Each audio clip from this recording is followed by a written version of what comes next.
Hello, Dr. Mande. Am I audible? Hello, how are you? Dr. Mande, how do you do? Good to see you. Yeah, how are you? Nice, good, fine. Yeah. Good to see you here, and I think they're going to start it.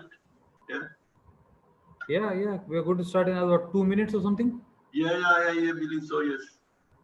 Yeah. I'm trying to contact Felix. Yeah, I can see Felix on my screen.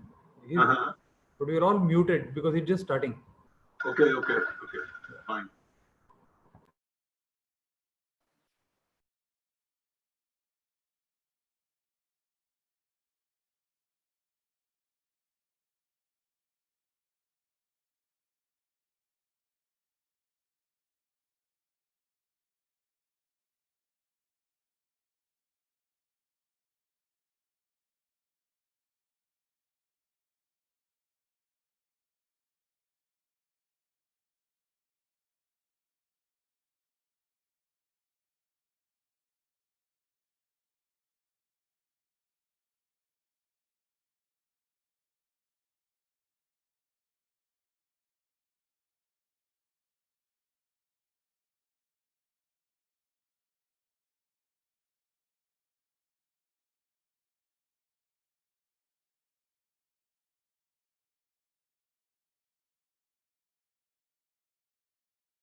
Dr. Felix is just connecting. He got disconnected.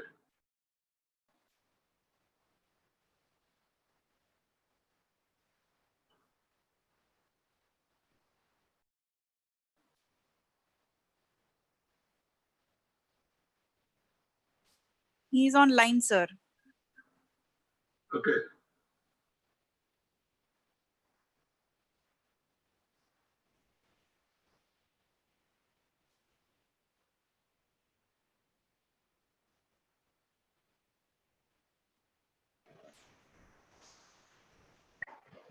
Good afternoon, all of you. This is our final session of our week-long journey of Science Academy sponsored Science Leadership Workshop. Today with us, Professor Shekhar C. Mande, a very well-known scientist of the country, and he is the current Director General of CSIR, Government of India, as well as Secretary of DCSIR. So he holds a PhD in molecular biophysics from Indian Institute of Science in Bangalore and postdoctoral fellow at University of Groningen in the Netherlands. He was a senior staff scientist at Center for DNA Fingerprinting and Diagnostics since 2001 and director at National Center for Cell Science in Pune in 2011 to 2018. He has been awarded the prestigious Shanti Swarup Bhatnagar Prize for Science and Technology in 2005. Professor Mande is a fellow for science academies in the country, supporting our science leadership workshop as well. And of course, there are many more achievements, and I'm thrilled to introduce and welcome, sir. And Professor Shekhar C. Mande already came in our program. So one of my other speakers of this program, Gitanjali Yadav, briefly introduced him. She recited one of the experience that she had, during her PhD Viva. So in that time, Professor Mande came, for her Viva, and in the gate, it looks like Professor Mande has given her the money, the honorarium that he got out of the PhD, conducting the PhD Viva, and asked her to spend it for the good cause. So that is actually, that shows the transparency, and honesty. And yeah, that is amazing, sir. I'm really proud of you to be a science leader. Warm welcome to our series, and over to Dr. Yogalakshmi Nandabalan. She herself is a science leader, my good colleague, and she is associate professor in Department of Environmental Science and Technology here in Central University of Punjab. Over to you, ma'am. Thank you. Thank you, Dr. Felix. At the outset, I would like to welcome the participants and the speaker of the day, who is an eminent science leader. And he is here to enrich us with his experience, which he has gained through these many years in the science and technology. And welcome, sir. We are highly fortunate, humbled, and privileged to hear you. Over to you, sir. Thank you very much also for the kind words. The honor and privilege is entirely mine to be here and to be able to talk to the younger generation scientists on this particular platform. I'm greatly pleased to be able to do so. Let me see if I can now share my slides, which I should be able to do.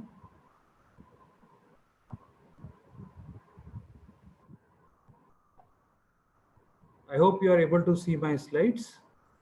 What I want to do is to tell you a little bit about the journey of India over the ages in science and technology. I'll not spend too much time on that. There's also, I've been told that I should talk a little bit about leadership and my views on that. Well, my views are not many different from views expressed by many other people, and therefore I don't think I would like to be repetitive on that. A few points that I would like to make about compassion and all that I would do during the course of my lecture. So thank you all once again for joining on this platform. I would like to present my views in the next about 15 minutes or 20 minutes or so on science and technology, how it should be done and all. Now, many of you are aware that India has been the land we have contributed great number of personalities to the world of knowledge, to the world in general. Over centuries, if you look at people starting from Gautam Buddha, and a great many of people that we actually been land of sages, where the world of knowledge has been tremendously enriched by people like that. And one such example is, of course, Swami Vivekananda, not too long ago in the history of modern India. And Swami Vivekananda actually was a kind of a self-taught person on all aspects of different kinds of knowledges. And he noted once, and the number of essays that he has written and a number of lectures he has given around the world, where he notes that experience is the only source of knowledge. And that's a very, very profound statement.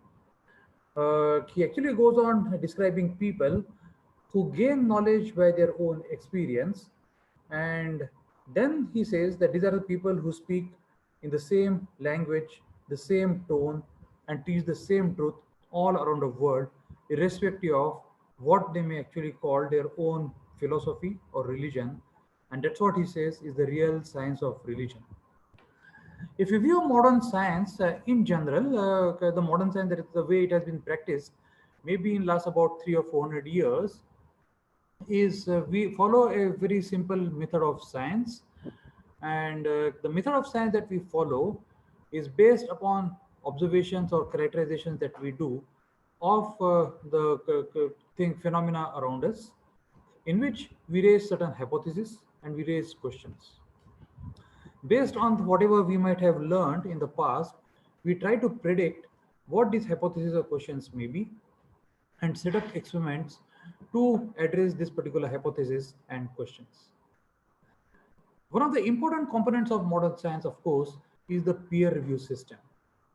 And some people have had increasing uneasiness about the way peer review is conducted in modern times. And as we go through this very challenging time of COVID-19, one of the things that has actually been learned in the last few months is the advantages and also the disadvantages of the peer review system. Many of you have noted that there are two papers, very high profile papers, one in New England Journal of Medicine and one in the Lancet, two of the most notable papers that came under public scrutiny, and both of them had to be had to be withdrawn at the instance of people who actually said that the findings of the paper may not have been right. The typical way the scientific results are presented, one is of course in the journals, but others also in conferences and lectures in terms of publications and books, criticism, and eventual acceptance of our views on science. Now, this is a very typical thing that we do as a modern method of science. And those of you who are interested in the history of modern science would have read a book on something called the structure of revolutions in science. It's written by Thomas Kuhn, and the structure of scientific revolutions. And he actually outlays this very beautifully, how science is followed and how science is conducted, and how eventually paradigms evolve in the methods of science that we do. But let us see how this actually happened over past few centuries, and how do we inculcate and promote science in this particular respect. I would like to give you examples from two successful nations who follow science in this way. And the two are very well-known examples that what we talk. One is from the US and one is from the China. And let us look at how actually science developed and how it has been structured in these two different nations. First, we recognize the fact that science is a competitive inquiry that produces warranted assertions and ultimately develops theory that is supported by pertinent evidence. Now, this is said by one of the very influential philosopher in the past century, John Dewey. He was a professor at the Columbia University, and he proposed this particular hypothesis, and this has been adopted in the scientific research and education that was published by the National Academies Press in 2002. But coming to the two examples which are there, the US and China, what I would like to actually present to you is how the US scientific revolution really started in the modern era. You know, when US, of course, was a country like many other countries till very recently. And what I would like to do is basically just present this particular very influential report, what is called the Science, the Endless Frontier. It was published by President Franklin Roosevelt, and he had commissioned a report from Dr. Vannevar Bush from the Office of the Scientific Research and Development in US at that particular time. I'm going to take a very short break because there is a call coming, and I'm sorry for that. And just give me a minute to take this particular short break. Okay.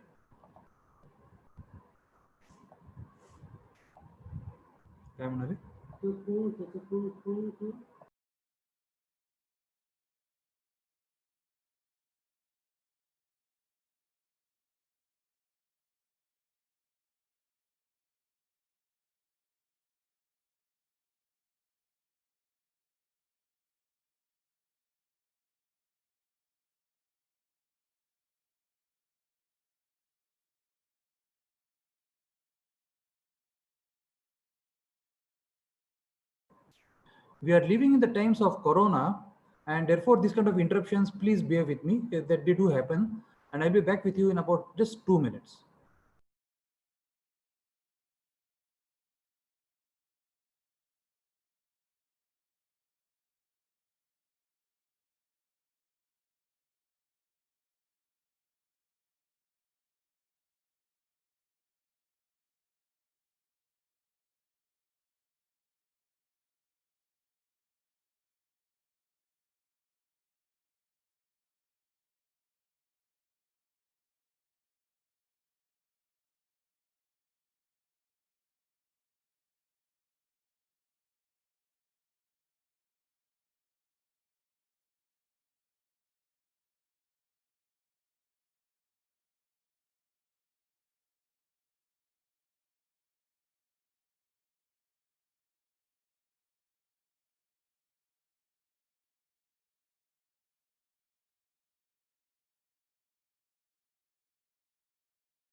Sorry for the interruption. Let us continue.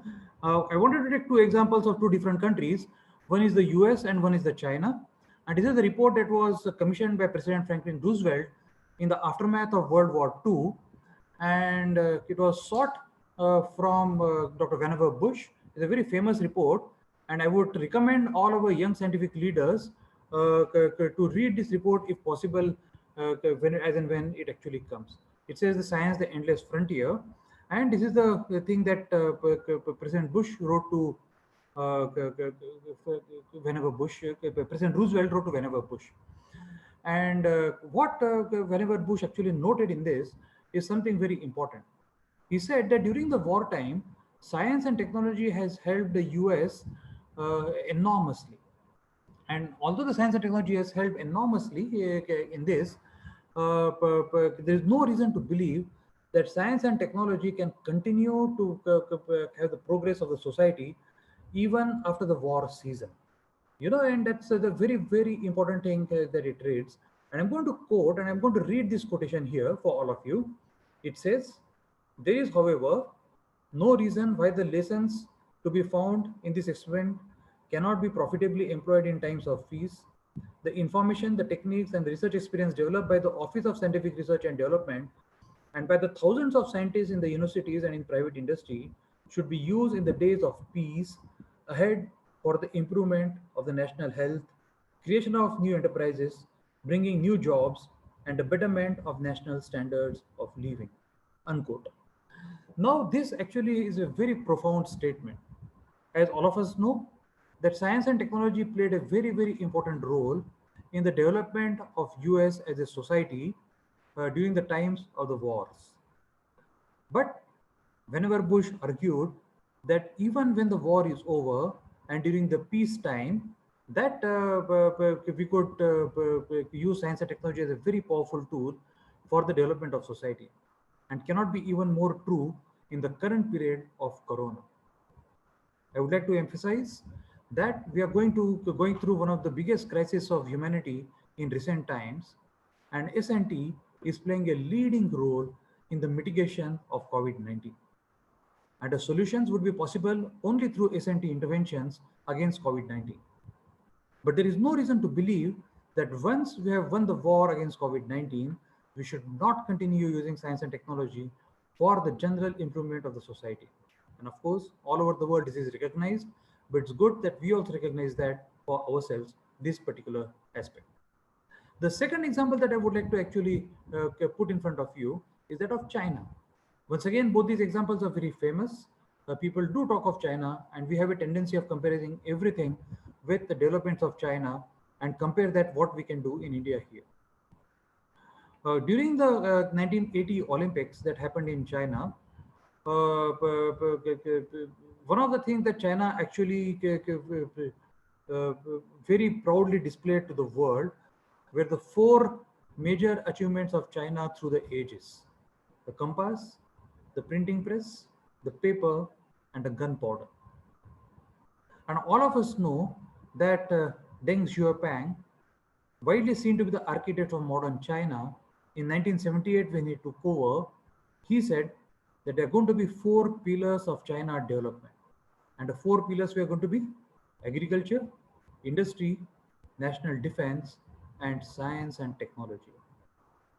Science and technology was acknowledged as one of the pillars of Chinese development since the 1980s. And for all of us is there to see how China has transformed itself as one of the modern nations in the world from what they had adopted as these four pillars of development. And it is actually very interesting to make a comparison with China, and there's no reason why we should not be adopting science and technology as one of the pillars of our development in the coming time. I would like to spend very quickly a couple of slides on leadership, because when I was contacted initially by INEAS, I was told that I could also make a few comments about the role of effective leadership and how India's S&T ecosystem has developed over the ages. So when we talk of leadership, I would like to first talk of organizations and how the different organizations around the world conduct themselves.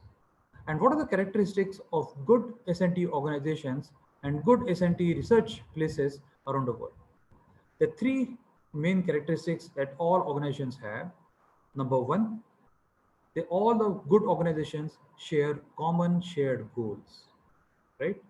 And in an S&T organization, the common shared goals could be, for example, promotion of curiosity-driven research and development, outcome-driven research, and societal program. The second important objective of good research organizations is common shared values. And all organizations are based upon these values, or what we also call as ethos. Ethos emerges in organizations naturally, but ethos also is practiced by all the people of the organization. And this arises out of the ethical practices that organizations follow and the openness that the organizations follow in these times.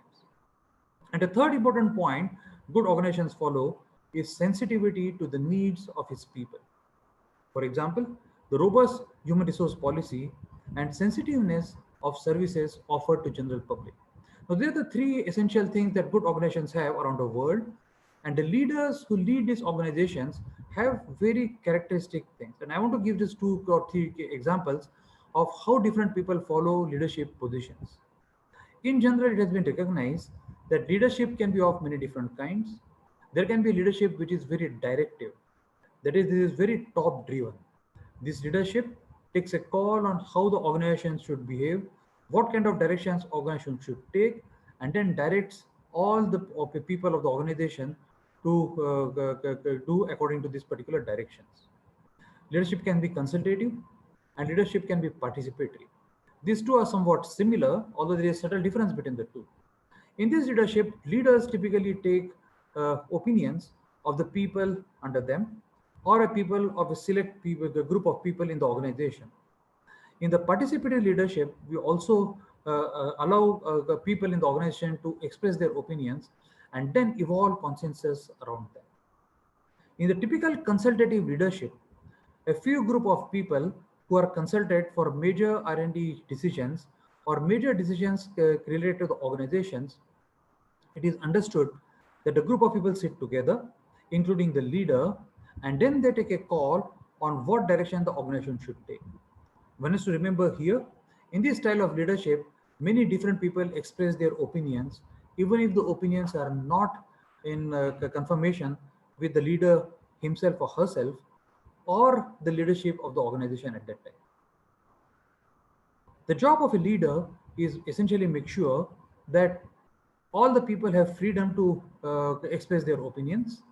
And even if in a small room, or even if during the consultative process, there are many different views which are expressed, there's a consensus which evolves at the end of the day. So there can be differences of opinion while evolving in consensus. But once a consensus has evolved in an organization, that becomes the dictate of that organization. That one must remember. Once you have a consensus on any position that organization takes, that becomes the mantra of that organization. And then people don't have the choice of dissenting again and again, saying that I had said no, I had dissented, I had done this. That actually is not a very good way of expressing discontent or expressing one's dissent over the leadership positions.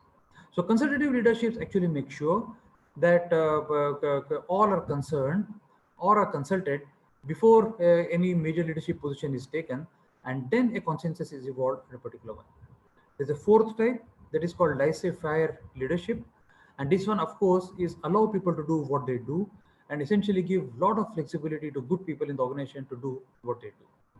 And what, in my personal opinion, is the most effective way is the consultative plus participatory leadership that can be participated, that can be followed in our own way. That's my personal opinion, and just I have expressed that in this particular way. Different people may follow a combination of these, but I can find that consultative plus participatory leadership way is actually the most effective way of doing that. And the necessary skills for such consultative plus participatory one is essentially to place emphasis on a number of things that I have put on this slide, which I don't want to read out, but also it says that taking strong and firm decisions through a mechanism which is consultative and participatory, and then stick to the decision and implement the decision very effectively. There are many things that actually I have written on this slide. I don't want to go through the number of things. We can actually talk of number of different examples of each of the things that actually I have mentioned here. For example, fostering diversity is one such thing. We can actually go on talking of examples, as I said. And fostering diversity is a very, very important point. And then we must learn about diversity in our organizations. Sadly, in my personal opinion, most Indian S&T organizations lack diversity in their workplaces. Which actually, if you look inwardly, we will see how true is that. Our best organizations that we call, our top rated organization in the country, if you think of, whether it be any of the IITs or whether it be IIC or whether any of the CSIR labs, unfortunately, or any other organization that we see in the country, unfortunately, we have not paid sufficient attention to our diversity. And it's time today that we must pay attention to the diversity. Otherwise, we are losing a significant workforce in our scientific ecosystem. Diversity, when we talk of, let us just talk of one particular aspect, is that of gender diversity. We all agree that irrespective of the gender, a person is equally creative. I don't think we can distinguish this gender versus that gender in terms of creativity and the ability to conduct science.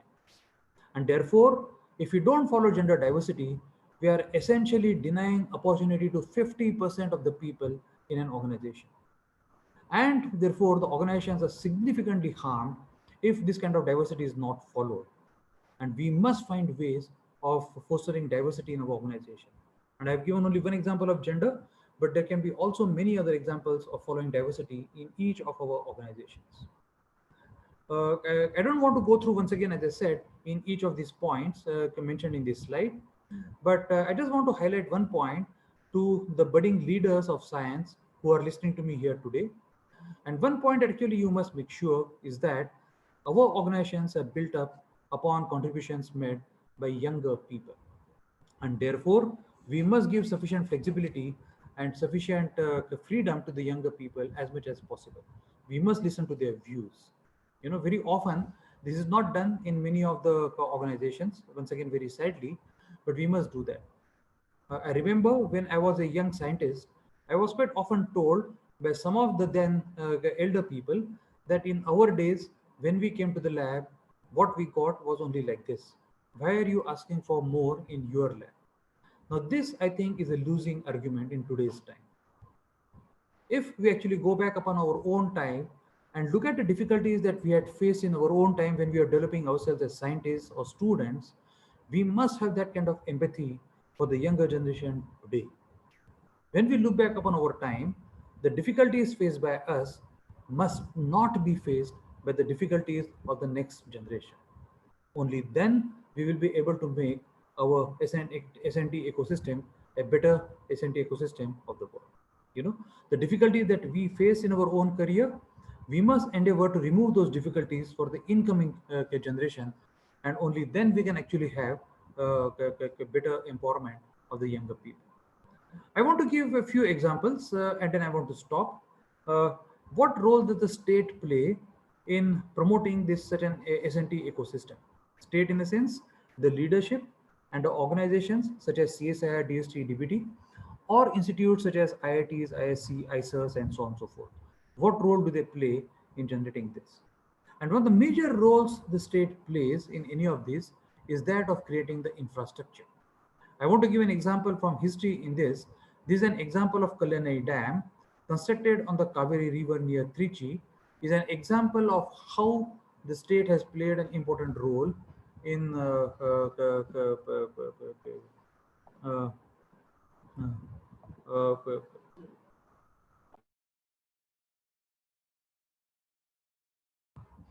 so what role state has played, and constructing dams for the facilitation of agriculture is one such example.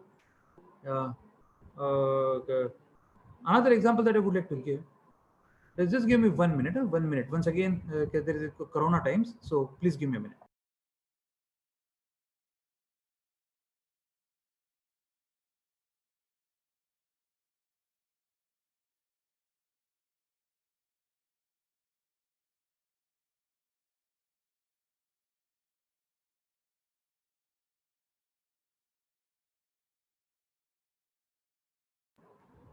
I'm sorry for that. As I said, we live in Corona times and there are emergency calls from all over all the time. And CSIR, as all of you recognize, is playing a very important role in COVID-19 mitigation in the country. I hope I will get a chance to talk to you, all of you, about this at some point of time. But my apologies that I have had interruptions. Let us go ahead. So state actually plays infrastructure, and this is an example of the Chola kings from the south. This is the oldest dam in use. It was constructed in 1st century AD and still in use even today. And that actually is a terrific example of how we can look at that. In the modern times, what we see is that one of the great leaders of modern India, and very few people would have heard of him, is Honorable Diwan Bahadur Sir Arcot Ramaswamy Mudaliar. I'm not sure whether many people have heard of him here. Sir Mudaliar was a member of the Commerce Council of the British government, and Sir Mudaliar actually made several appeals to the government on how science and technology can be improved in the country. And principally through his efforts, that British government eventually agreed to have a public support for science and technology in the country. And through his stellar efforts, that the Board of Scientific and Industrial was established in 1940, which then became Industrial Research Utilization Committee, IRUC, in 1941, and then was born in about a year from that time, the Council of Scientific and Industrial Research. They're the first publicly supported S&T organization in the country. The CSIR was born in 1942. And although CSIR was born in the pre-independent era, there's an important role that the state played then is generating S&T infrastructure in the country. And then in post-independent era, we have the formation of ICAR, Department of Atomic Energy, DRDO, and so on and so forth. This is the role that the state plays, that through different organizations, it creates infrastructure across the country, across the society. And once this infrastructure is created, everyone in the country has either equal access or people have access to this infrastructure so that they can do what they can do to their creative ideas can be followed in this particular one. And this is how actually India progressed through the ages through interventions from the state by creating infrastructure and allowing people to excel in their own manner. If I were to actually distribute our timelines in terms of a few different periods in the country, I can say that we have passed through a very important period of times in the early 1930s, 50s, the 30s to 50s, or even before that. There was an era of individual excellence where people like Ramanujan, Sir C.V. Raman, and so on and so forth actually came and made their thing available.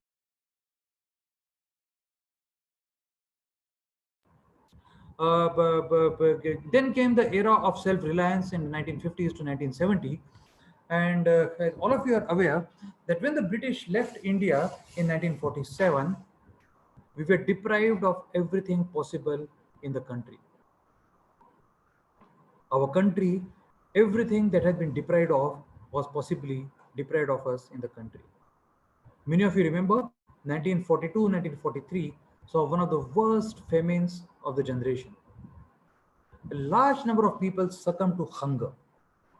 We had no technologies of our own.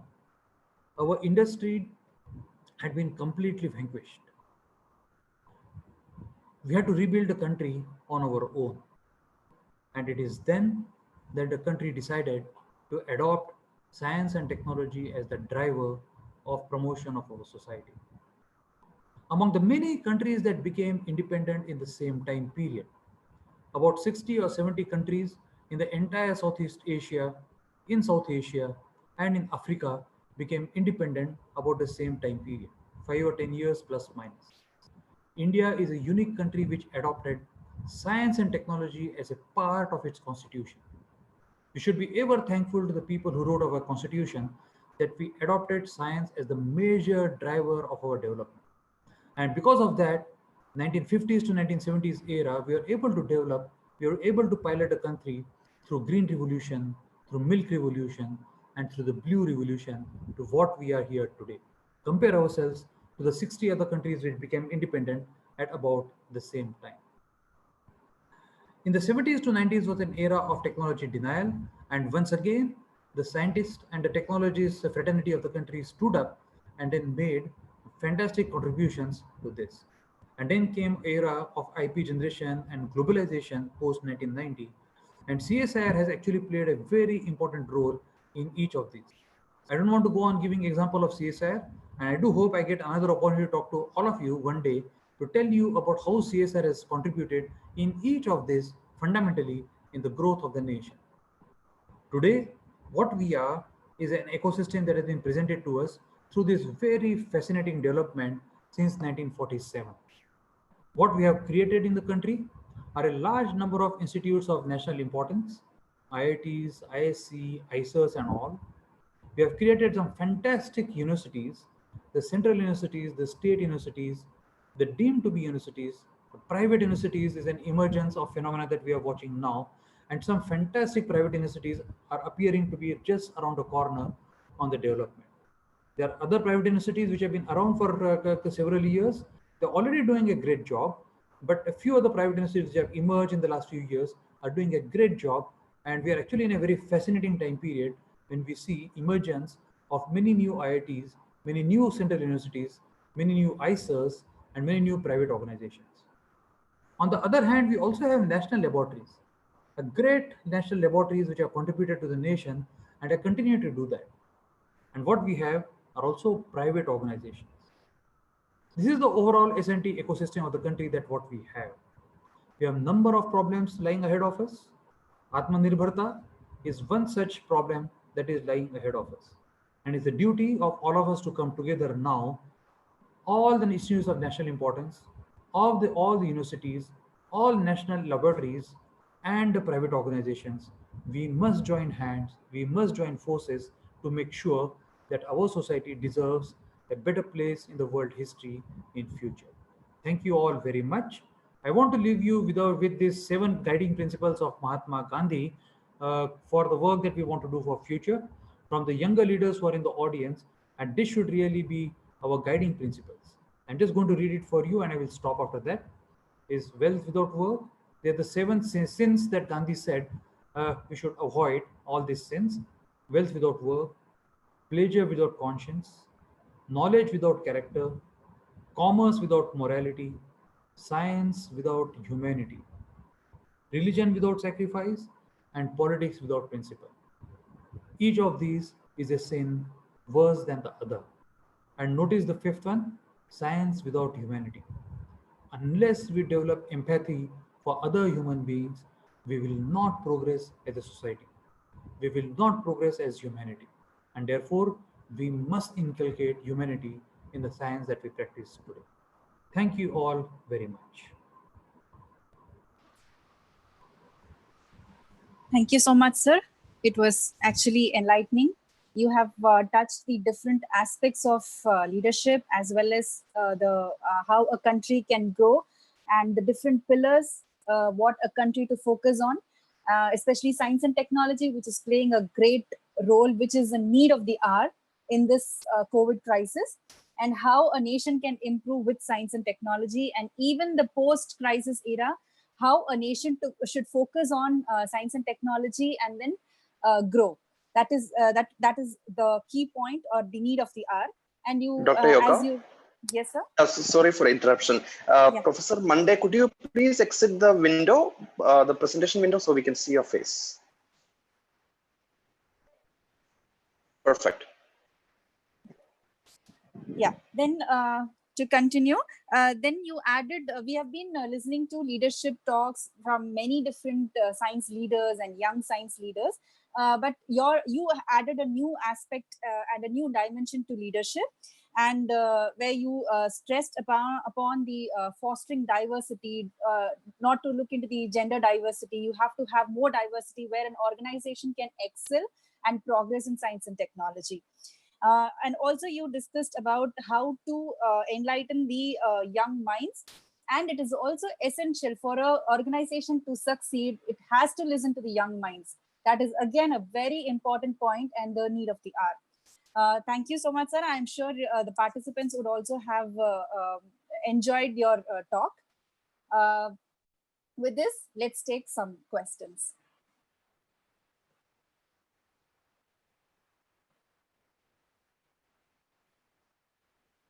Sir, your mic is on mute.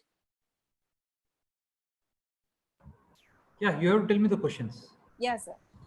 The first question is from Urmila Chakrabarti. She's asking, sir, what inspired you to develop scientific insights and grow your passion towards science? What were your scientific orientation as a student? So Urmila, this is a very difficult question that is asked to people like me very often, and I always find that any person like me or my colleagues who answers this is generally a very superficial answer of that region. See, our lives are generally dictated by several accidents, some good and some bad.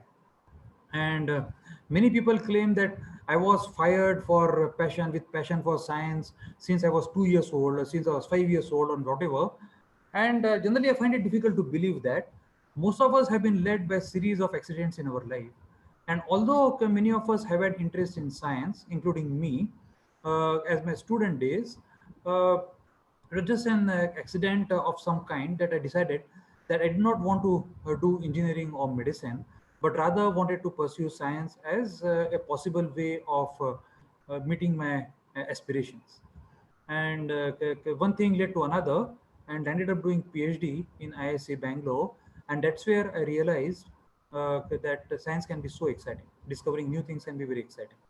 But as I said, these kind of answers can be very, very superficial. We can have informal chats on these kind of questions often, but answers could be different at different point of times, I'm afraid. Unlike, let us say, many musicians, some of the top rated musicians that if you actually see, especially those who pursue classical music, whether it be Carnatic classic music or Hindustani classical music, they start their journey from a very, very young age, at the start of age of 3 or 4 or 5.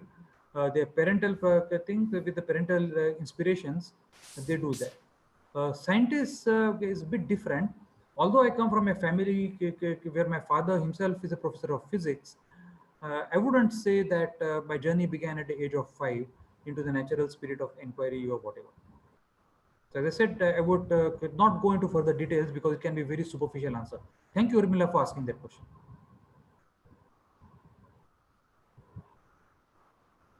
Okay, it was really fantastic session, sir. And actually summarize the journey of the science in the country for the last many decades, I can say. And even the way that you summarize Gandhi's profound wisdom, especially on the science without humanity, that is a sin. Amazing, really amazing. That actually sums up all about the ethics in science point of view. Without wasting much time, let me go with one question here. Amrita Behra from Odisha is asking, you have brought several reforms to the CSIR, including translation of fundamental research into the future applications. You also had enormous faith in younger scientists, whom you encouraged. You also made efforts that research organizations receive their funds on time. However, such reforms and inclusive leaderships are scanty elsewhere among scientific institutions in the country. So how to make science leadership more collective and inclusive? That is the question. Yeah, thank you very much, Amrita, for asking that particular question. I don't think we have really brought in any reforms. What we are actually doing is only what we are expected to do. I mean, I don't know how many of you seen the movie called Newton. There's a recent movie called Newton that came in which this character, the central character of the movie Newton, takes a lot of pride because he's very honest to his duties and does his duties to with the last detail also, going to the office at 9 o'clock, not taking lunch break before 1, taking only half an hour lunch break, and takes a lot of pride until somebody tells him that why are you taking pride on what you are supposed to do? See, we are actually supposed to do this. This is our job. And therefore, we should not actually put too much importance on all this. And we must try to do best of what we are expected to do. And that the duty of all of us, whether young or old, whether men or women, whether be science or non-science people, is the duty that what is expected of us to do, we do it to the best of our ability. And if we are able to do that, I think we will have a very transformed society in the coming times. I don't think we have initiated any reforms in CSIR per se.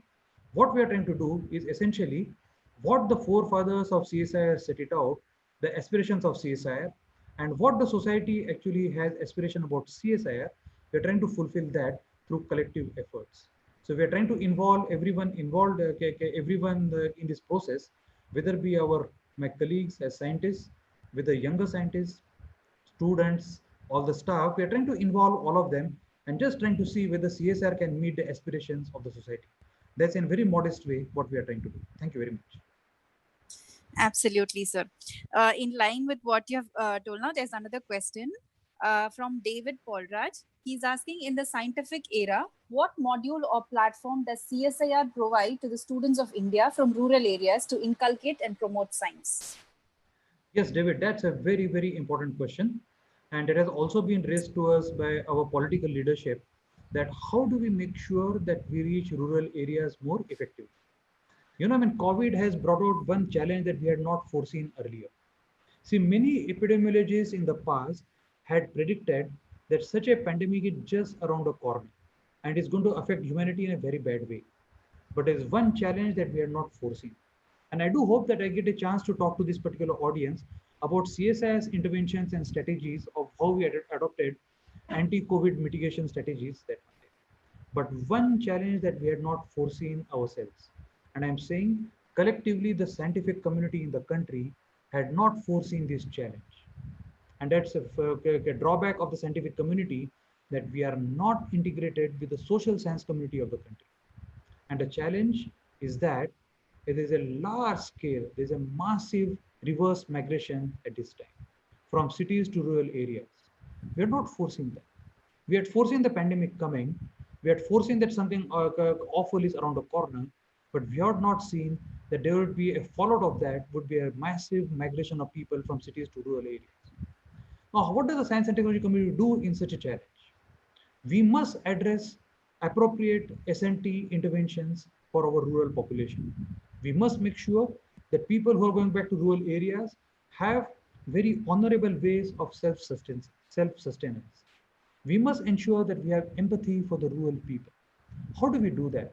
And therefore, collectively, it's our job to make sure that whatever technologies that are available in IITs, in institutes, in universities, together we try to implement them for the benefit of rural people. You know, and what CSIR has done, CSIR and Unnat Bharat Abhiyan is a very flagship scheme of the government, which is piloted by IIT Delhi. We have now come up with a plan, and hopefully this week we'll roll out the plan so that we address the needs of the rural people very effectively. And we need help from people who work for the rural areas, NGOs, organizations and all, and social science organizations who can effectively do that. One small component of this is also to arouse curiosity amongst the children in rural areas about science and technology, about nature. And that is once again our collective responsibility to do that, to make sure that we reach rural areas and come together to create platforms to the question that you have asked, David, so that the children in rural areas also, their hunger for curiosity can be met with. So thank you very much, David, for asking that question. Okay, here is a question from Dr. Mrinalini Sambre from Mumbai. As a teacher, how do I motivate my undergraduate and postgraduate students who are passing out in this COVID-19 situation about their career, since they will not be having their final exams? So how will they be treated for jobs and further studies? Any suggestions? Mrinalini, what I want to say is that as leaders, and teachers are of course leaders of their students, and students look up to teachers as role models. You will agree with me that many of us have been driven by our curiosity because of that one teacher in the school taught us well. All of us can name that one teacher who actually encouraged us to do that.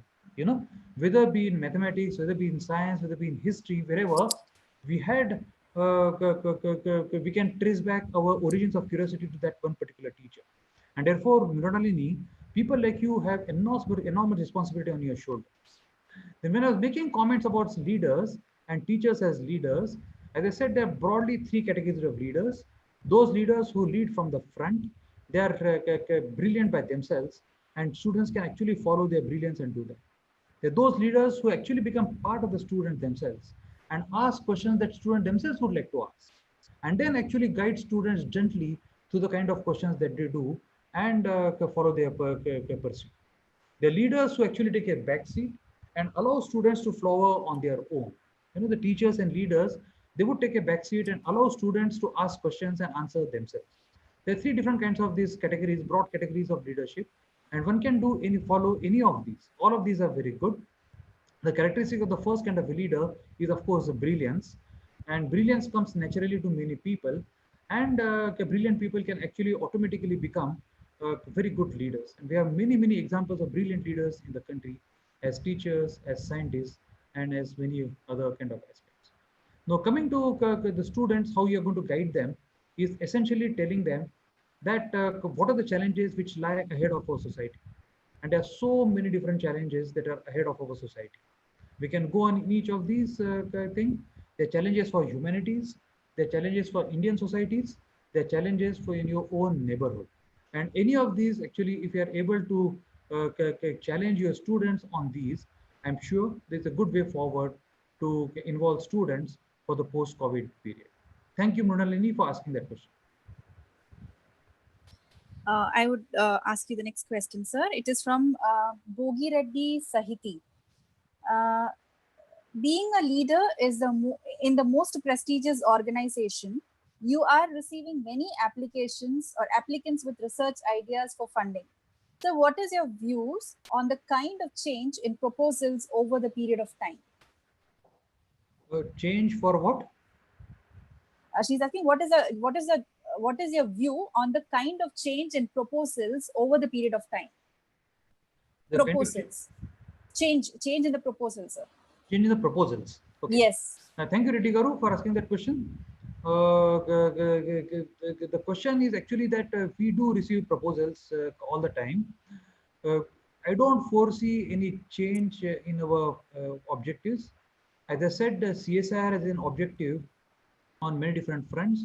Sir Shanti Swarup Bhatnagar wrote an editorial in Nature in 1947, and he clearly laid out the vision for CSIR as an organization.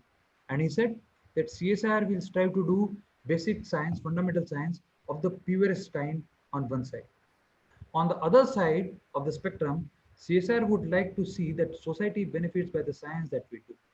And there's a whole lot of things that lie in between these two extreme ends. So we do fundamental science of the purest kind on one side, and we see that the science benefits society in the end on the other side. In between, you have applied science, what we call, quote unquote. We have science that can be transferred to the industries. There is science that benefits society, and so on and so forth. So all of these, actually, entire gamut is an objective of CSIR. And we don't foresee any change in our position in this particular respect in the coming time. Having said that, I should also recognize the fact that economies around the world have been affected very significantly because of COVID-19. And we are not an isolated country. Our economy also is as badly affected as the global economy. And we must be prepared, therefore, to work with limited resources, even more limited resources in the coming time, and yet follow our pursuit of science and technology. So continuously asking science and technology questions and making sure that by answering these questions, we advance the frontiers of knowledge on one side, and we benefit the society on the other is the pursuit that all of us should have. So thank you, Reddy Garu, for asking this question. So I will go to the next question by Shruti Dash. She's an Inspire Fellow from Sambalpur University in Odisha. Shruti is asking many questions. Shruti is one of the winner. We have every day, most active participant. So congratulations, Shruti. So she's asking a question, when appointed as a leader, how to motivate the team members to do more work and work properly? What are your strategies for conflict resolution? So two-part questions. Okay. Shruti, I will ask you your question in two aspects. As I said, in the leadership, one of the most important characteristics is the ability to motivate your subordinates. Typically carrying the organization along with you is a very important ability. Now, let me give you an example. Shruti, I don't know whether you follow cricket or not. Cricket is the passion of the country, right? About 80% of the people in the country, I would like to say, would follow cricket as a passion. Now, I will give you two examples. We had a brilliant, so typically organizations are made up by two different important characters, and leaders actually carry forward both these important characteristics ahead. Number one character of an organization is exceptional individuals in the organization. individuals make the organizations, and the more motivated and the better quality people in the organization always benefits by it. But having brilliant people in the organization is not alone a sufficient criteria for taking forward organization's goals forward. What one needs is the alignment of the objectives of all these brilliant people together for the goals of the organization. A proper alignment of these people for that particular goal, So two characteristics: presence of brilliant people and alignment of all the people for the objectives of the organization. Now, I want to give examples from cricket. We had brilliant people, brilliant cricketers: Sachin Tendulkar, Saurav Ganguly, Virendra Sehwag, Rahul Dravid. Go on naming people. 2003 World Cup, these guys could not even reach the knockout stage. They were beaten by Bangladesh, they were beaten by Sri Lanka, and very embarrassingly, they had to come back without going to the knockout stage. Now, imagine collection of such brilliant individuals in a team. You would have expected that this collection of individual team would have been world beaters. They could not go to the second stage of the tournament, and very pathetically, they had to come back. Now, that is clearly a leadership failure. You have brilliant people in the organization, but they are not aligned with the goals of the leadership. On the other hand, you compare these to 2011. Once again, you had brilliant people like Tendulkar and all, but not as brilliant. Virat Kohli was still in the formative years. People like Yuvraj Singh and all were kind of on their way down, but you had a brilliant leader in Mahendra Singh Dhoni, an absolutely brilliant leader. And he garnered all the support around himself. Or if you want to take the example even further, because there are many younger people who would not remember 1983, there are many people who are born post 1983, you had a brilliant leader in Kapil Dev, and these people were actually able to garner support of all the individuals around them. The individuals were brilliant, some individuals were very ordinary, but yet because they were aligned with the goals of an organization, they could do brilliant things on their own. And that's true for even S&T organization. In an S&T organization, if the leader is able to garner support of all the subordinates and align goals of all the people in the organization, be it scientists, be it technicians, be it students, be it project fellows, be it administrative staff, be it contractual staff, all of it, if they're all aligned with the same goal, that science and technology is for the benefit of the society. Science and technology is for the benefit of advancing our knowledge frontier. If that goal is clear to all, I'm sure, Shruti, you will also succeed in being a good leader in future. Absolutely, sir. In line with the similar question, there's a question from Rishabh. He is asking, what are the traits that must be present in a science leader to tackle the criticism and demotivation that one faces during his journey? Yeah, I think tackling criticism is one of the most important traits of a leader. See, no organization is perfect. Let me tell you, CSIR also, we have several shortcomings, and we do accept our shortcomings. Not everything that we do is a success. There are failures, and there's always something to learn from the failures. So one important characteristic that you would like to develop is learning from the failures continuously. No matter what stage you reach, you must continuously learn from your failures of the past, and make sure that you don't fail again. This is what is called as experience. Failures are essentially what we call as an experience in our terms. So as you grow old, you become more and more experienced because you have actually faced more and more failures in your career. But from every failure, we have learned something new. But it's also important to remain motivated despite the failures that what you have. You may have great number of failures at what you have, but to remain motivated is an important characteristic. And what I would like to suggest to you is also develop hobbies beyond science and technologies. Develop certain hobbies that you can pursue yourself: music, reading, gardening, working for people, and all kinds of things that if you develop, at least for some time, you'll be take your mind off the negative thoughts that arise once in a while from the failures. And if you're able to do that, I think I'm sure you have a great path to success in future. Thank you. Okay, I will take the next question. This is by Abhinav Prakash from Bihar. What is your take on privatization of research institutions and universities and the transformation towards self-financing mode of operation? Prakash, very good question. The self-financing and all. I mean, there is a growing concern around the world that a lot of public money has gone into investments of science and technology. Now, I'm not talking of India alone. There are many countries which actually there is growing feeling that a lot of money is going into science and technology. Although people do recognize that it has brought enormous benefits to us over the years, whether all the money that is being put in science and technology, whether is being put to correct use or not, that's the question that people have asked. More than science and technology, this criticism has been there for even other disciplines, even worse. I mean, things like social sciences, things like arts, which are actually very important fields, very important endeavors of human beings, and yet they receive public support. People have questioned that, unfortunately. These questions are unfounded, in my own opinion. We must continue funding all kinds of human endeavors, including arts and creative arts and so on and so forth. But yet these are actually done. But as far as self-financing is concerned, therefore, this has led to the concept of self-financing in many places. And the self-financing essentially arises by the fact that public money goes in supporting science in particular organizations such as CSIR, DRDO, and so on and so forth, organizations which clearly have one of the mandates as translational science. And if the translation science is done successfully, and if these organizations are capable of translating this science for industrial use, then industry should be able to support that aspect of translational science in organizations like IITs, universities, and CSIR laboratories. And that's actually a very valid point of view. And I don't think we can fault that particular valid point of view. And therefore, we must actually have a combination of both. The public funding must be there for all kinds of human endeavors, including creative endeavors, which don't appear to bring immediate benefit to humanity. That must be there.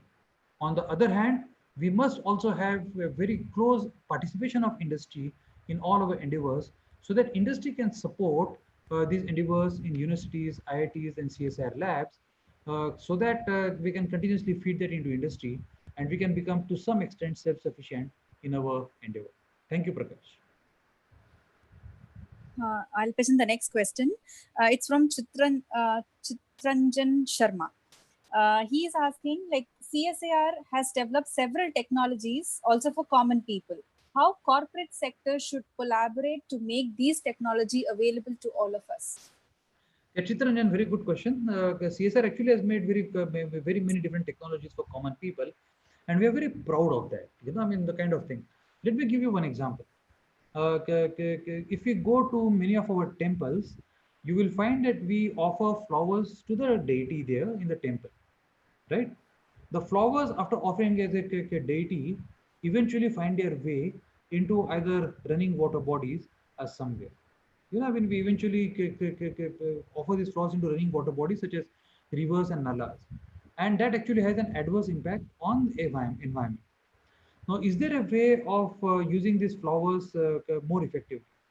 And what we did, something which is not very deep science, something which is not very deep technology, but yet something which is very useful. What we did actually, we got together and started using these flowers for making agarbattis. There's another way of actually using these particular flowers. And then we contacted many self-help groups across the country. For example, in Shirdi Sai Baba temple, in Mata Vishnu Devi temple, and in many other temples across the country, we got hold of self-help women group. They came together, and groups of about 500 to 2,000 groups together actually started now using waste flowers for making agarbattis on their own. Now this is something, like I said, is not very deep science, it's not very deep technology, but yet it's a very useful thing for the society. Number one, it reduces environmental impact. Number two, it provides employment opportunities to many women in rural areas. And if we actually have things like this, and we have many other plans like this to work with NGOs and governmental organizations for this, to bring benefit to society through technological interventions in the coming time. So thank you, Chitranjan. Okay, so we are almost time, it's already gone, the time of 4:34 now. So I will pick the last question here. Anshul Tikku from Srinagar, Kashmir is asking, I heard that you spent your childhood in Nagpur. What are your parental influence or which book influenced you to choose a career in science, or who were your mentors and role models? So it is something similar to the first question. So maybe you can stress on mentors and role models. You know what, when one is growing up, it's a difficult question to answer, because I said many times, these questions tend to be superficial. And if you ask me this question in a gap of 2 days for next 1 year, so if you ask me this question 150 times, maybe I will have 150 different answers to this. But let me give you the answer at the current time. As I said, my father himself is a professor of physics. He used to be a professor of physics in Pune University, in Nagpur University, and later on in Goa University. And he has built up a very good school of spectroscopy across the country through his own work. So he was, of course, one of the role models that I had in the house. And I always used to look to him towards answers to certain questions and this and that. But then as one grows up, one has actually many teachers and all who teach you well. And I had the fortune of many good teachers in school, college, in MSc, and also later. My own PhD supervisor, Professor M. Vijayan in University of Science, Bangalore, is a fantastic role model for many people to follow. He has written a book recently which is published by INSA, Men, Women and Science. It's a very immensely readable book. So if you read the book, you'll see, what a fantastic personality he has been in his life. My postdoc advisor, Wim Hole, is another fantastic example as a role model. He was a scientist in Netherlands, in Groningen University. And many of you know, in the Netherlands, there's a compulsory military service for a person to do. You are compulsorily, before the certain age, you have to go to the military and serve the military. If you don't, you can get a punishment. So Wim Hole refused to go to the military on philosophical grounds. He said, I oppose the concept of military on philosophical grounds. And therefore, he was required to do social service. And he was sent to Kenya. Instead of 1 year military service, he spent 3 years in Kenya as a part of the social service. He did that. And when he came back, he was a reformed person. And he started working. He devoted his entire life trying to understand infectious diseases that afflict the poor people. Things like sleeping sickness, things like leishmania, things like tuberculosis, malaria. He spent his entire lifetime trying to understand these diseases and trying to find cure to this. So he was another role model for me. So there are many different role models that we have in our lives. But as I said, my answer could be different if you ask me 2 days from now. Thank you.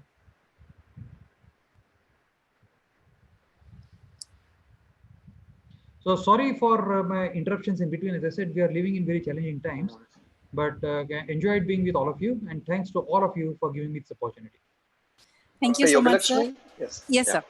Thank you so much, sir. It was actually, we are privileged, as I told you earlier also, within a short span of time to share your experiences, and then, it was actually guiding us. So it was actually enlightening, and I'm sure it has kindled the thoughts of many people or many participants who are being listening to you. And I would end saying, as you rightly said and point out Swami Vivekananda's words, like experience, you learn. Experience is only from knowledge. So that is actually very, very important. We learn from our experiences. Now, experience is the only source of knowledge which will help you to excel in wherever we are. Thank you so much, sir. Once again, thank you so much for joining us today. Yeah, thank you, sir. It was really amazing lecture. In the entire series, I can say lots of wisdom and lots of profound knowledge. You imparted so many interesting facets of being a good leader. You proved yourself. It is actually learning from doing, I can say that. Instead of simple armchair philosophical preaching, you're proving yourself as a great leader. You have already done that. So thank you so much for accepting our invitation and to be part of this week-long ceremony. And now we are going to the formal concluding session. I hope you can still spare a few more minutes with us, right?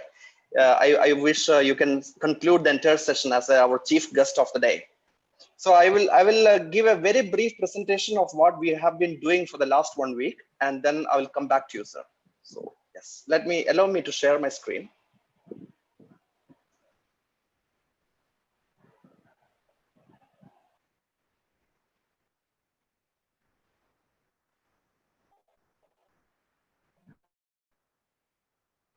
Dr. Yoga, is it visible? Last time I had some issue with the screen sharing. Absolutely, sir. It's fine. Yeah, it's visible. Fine. Yeah. So we have a Science Academy Science Leadership Workshop organization. These are, the Indian Academy of Science and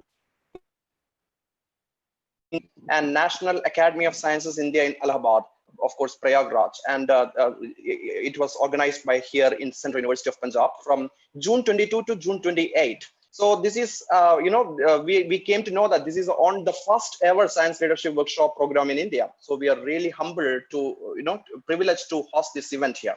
And this is the first online lecture workshop by the Indian Academy of Sciences. So Indian Academy of Sciences have got science educational program, SEP. So they regularly conduct the lecture workshop, but this is the first time because the COVID-19 has forced us to go off, online mode. Earlier also we conducted 2 refresher program and 1 lecture workshop. All the events have been, the offline mode, and this is the first online mode. And all talks were non-technical and covered all this critical thinking, group communication, risk-taking, time management, mentoring, emotional stress, teamwork, decision-making, active listening, cross-cultural communication, women in science, lab culture, all these points. And we have featured several of the things. So inauguration was done by Ashutosh Sharma, then Renu Swarup ma'am came, Gagandeep Kang, Ramakrishna Ramaswamy, Kiran Majumdar Shaw, Shubha Tole from TIFR, Shobhana Sharma, Shahid Jamil from India's Alliance Welcome Trust, Professor L.S. Shashithara, Magdalena Skipper, Editor-in-Chief of the Nature magazine, our own Professor R.K. Kohli, then Professor Alok Thawan yesterday came, and morning it was Deepanga Chatterjee and Rao sir, our own Dean, Academic Affairs, and finally your concluding session was today. And these videos have been viewed tremendously. As you can see that the inauguration session was viewed by 25,000 people.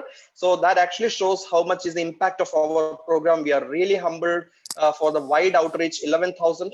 And Gagandeep Kang ma'am's talk was viewed by 10,000, 7,000 by Professor R.K. Kohli's talk.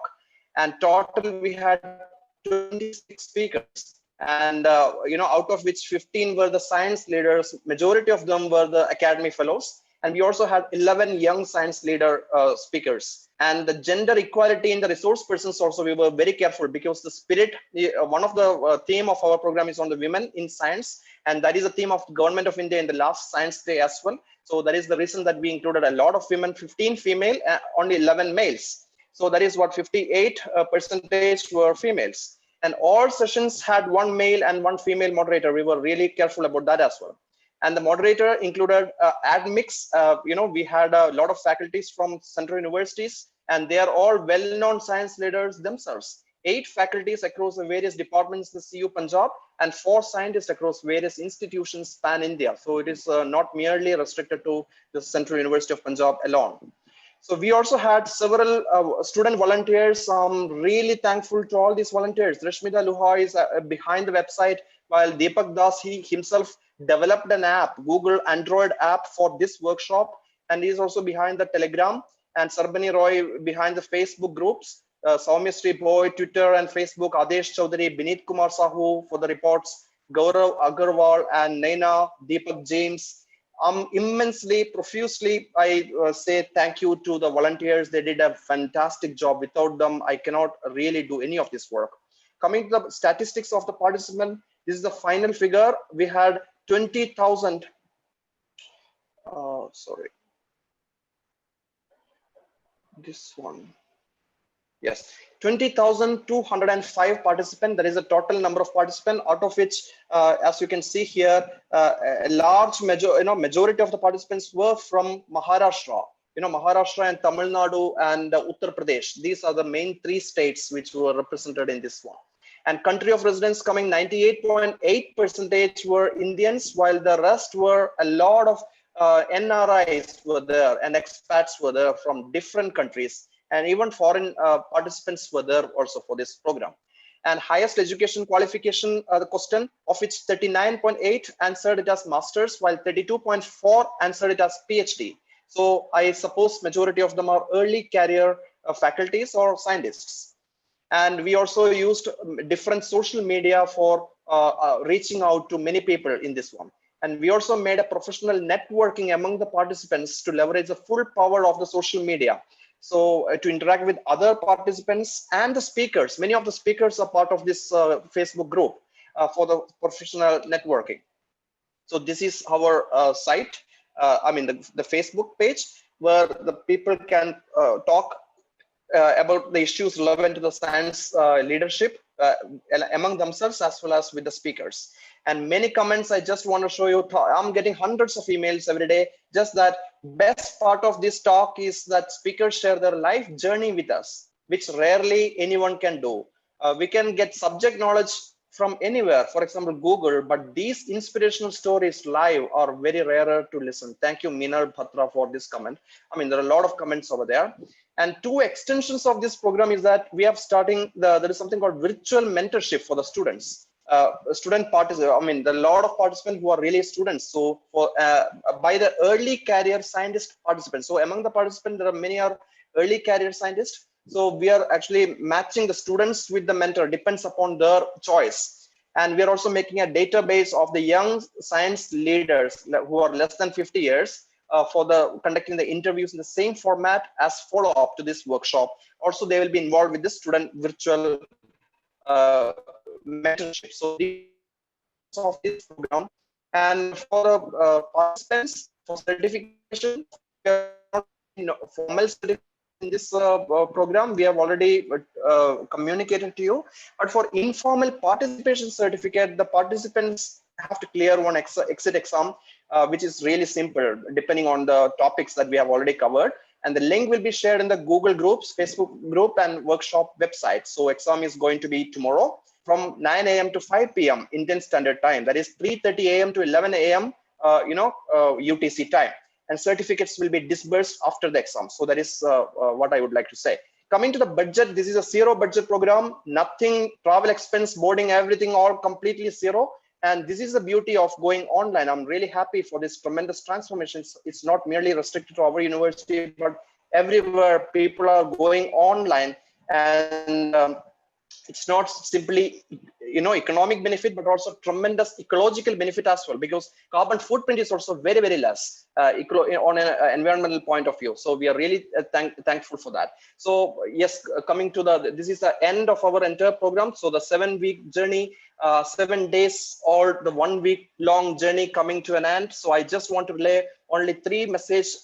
My own takeaway will be that we have to learn from the failure, friends. So to be like that leader, so to be like a penguin, this is what our catch or the theme of this entire talk is about. So finally, our own last speaker of the day, Professor Mande, also said about, he emphasized on learning from the failure, that feedback is extremely important.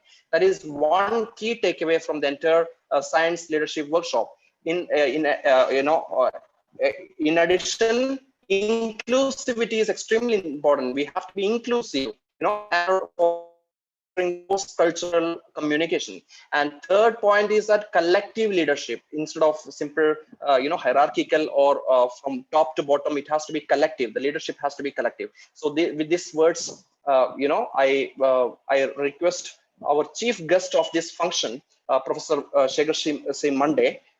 Sir, could you please say a few words as a valediction, the concluding words? You're also a fellow of all 3 academies, our sponsors. So on their behalf also, please say a few words. Over to you, sir. Thank you, Felix. Once again, my pleasure to be able to be present in this particular occasion. And my congratulations to all the organizers, the young faculty members, students, and everyone who participated in organization of this particular week-long lecture workshop. Felicitation also to Professor Kohli. Professor Kohli is a very passionate leader, and he's also joined today. So thanks also to him for allowing everyone the space to organize this one. And it's actually a remarkable job that you have done, Felix, in getting so many good people to talk in these 7 days without spending any money on this, and purely through inspirations of the students and the younger faculty members. Also a lot credit, as I said, goes to Professor Kohli in allowing that freedom to all of you to operate in that particular sense. The 3 science academies have been very active in this particular area for a period of time. So the academy, one of the programs that is coordinated by the Indian Academy of Sciences, Bangalore, I can say very confidently, is there are two different programs that it does. One of them is a lecture workshop that it does for 2 days across different cities. And many of the fellows like us, we coordinated lecture workshops and we take many academy fellows there and make sure that academy fellows talk to the budding scientists, the students, college teachers and all about the latest in science in those places. The second program that Indian Academy of Science on behalf of the 3 academies conducts is a 15-day long workshop. I mean, that's also another very important thing where people actually get hands-on experience on doing things. And as one of the objectives of all the 3 academies is to take the excitements of science to general public and the students and teachers, as I said, in different places. And academies have done it wonderfully well. The academies also have joined hands together in conducting summer research training program. Every summer, a large number of students are selected across the country to do internships in many different laboratories and all.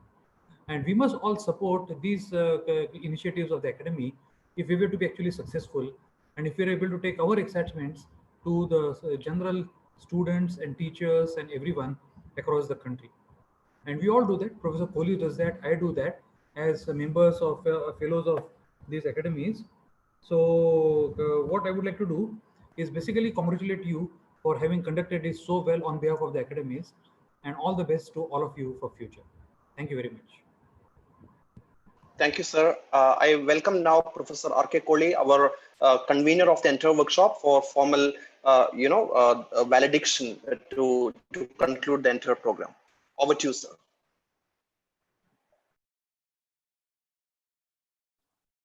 Sir, please unmute you. Thank you, Dr. Felix, and thanks, Dr. Mande, for joining this workshop today and giving a very, very, very good lecture, a very inspiring lecture. I listened to the whole of it and the questions followed by it. Happy that to find that the initiative of all the 3 academies, with the efforts and coordination of an energetic Felix, has proved to be a very successful event. When I find that around 20,000 on an average, you said that 25,000 also on the first day, it is a very good number and a good indicator of success. And the number of emails I am getting and I am to respond to is also a tremendous energy I need. But I am happy that this is an indicative of success, that how successfully it has been taken by the participants. They have many good questions, and it gives me very satisfaction that our youth is coming to science, and their creativity of mind is good, tremendous. Before I stop saying anything, I would suggest the 3 academies, when you write a report of this workshop, I would suggest that we should recommend to the academy a few things as a way forward. What next after the success of this event? What next? So we should always keep thinking, and some of the suggestions include that we must look into we must analyze the impact of this workshop, impact analysis, and then likewise the impact analysis of the summer science training, where students, they come to our labs and we guide them, they do good job. What next they are doing, we must follow it. Then it will be an element of success. We know that where we are at fault. Third, that I would suggest that we should have, through the academies, 3 academies, we should have some series of topics like this. Should be, this was majorly on leadership in science. This is a good topic, wide topic. Likewise, we must have some such discussions, topics like ethics in science. INSA Dr. Ashok Singhvi has come up with a book on ethics and science. So this is an important issue. I believe that in one of these, in the series, one of the topics should be ethics and science. And then another should be how to write research papers and how to choose journals. The young scientists, there are many questions which have come to me and I am responding to them. And from those responses or those questions, I am trying to draw some conclusions that how we should train the young minds to write research papers, and at the same time, how to select the journal. Then another is, there are questions that people want to do research, they do not know which field to go in, how to choose the guide, these issues, and it becomes our duty to guide them so that the good brains, good, energetic and hardworking students, they go on the right path at the right time.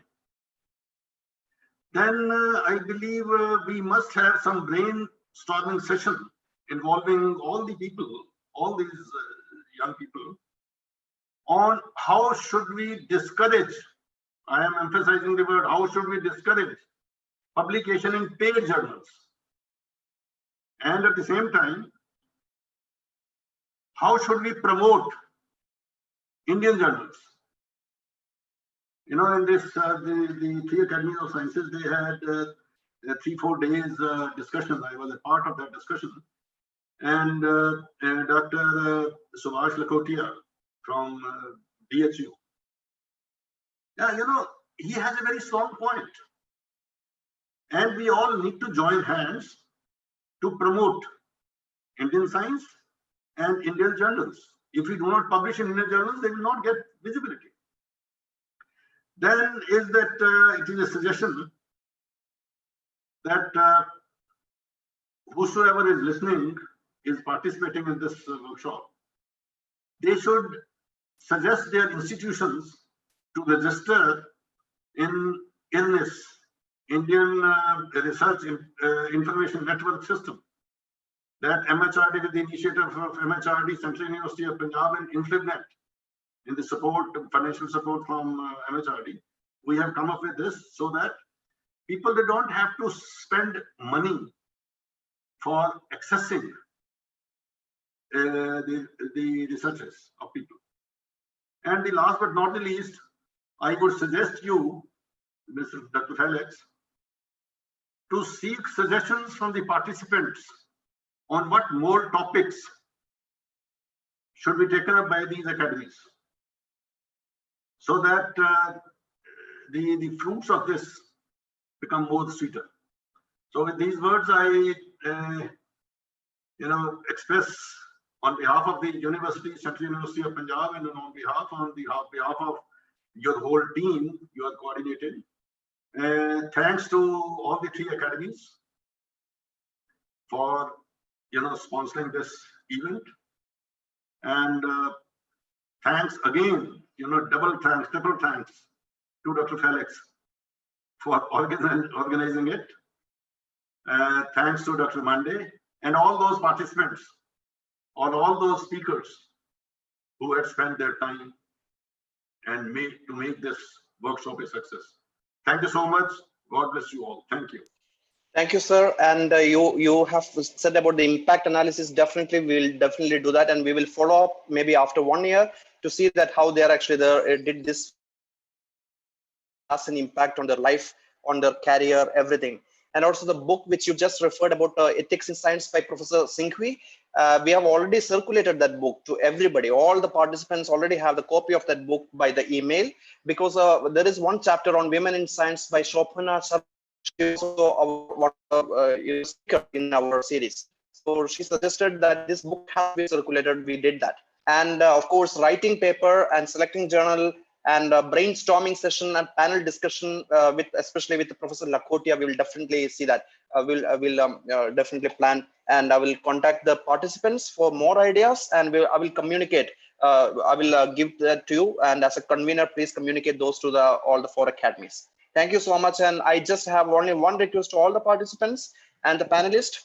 Please spare 53 seconds with me for our national anthem. Please raise.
Jai Hind.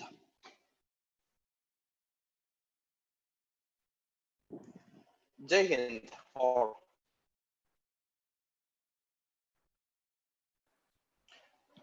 Dr. Yogalakshmi?